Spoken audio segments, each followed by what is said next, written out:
Assalamu alaikum muhterem efendiler. Ushbu çağrışta Şeyhzade Babish'ning İl-Kitap degan şiirin oqirga buldum. Rahim etiniz. İl-Kitap ap-ochiqdir. Har vaqtda İl-Kitap. Baqsam sina shin.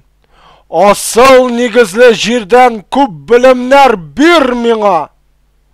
İl-Kitap men angrani tez yo'lga ko'ndir seni.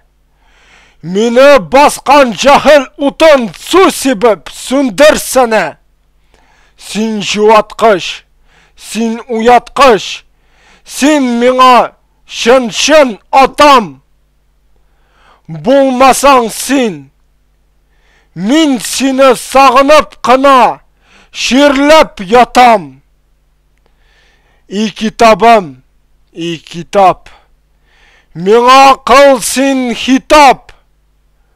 Sengina boshimdagi shup sharni olarsın utap. 1910-yil. Biz rahmat. Assalamu alaikum ve rahmetullahi ve berekatuhu.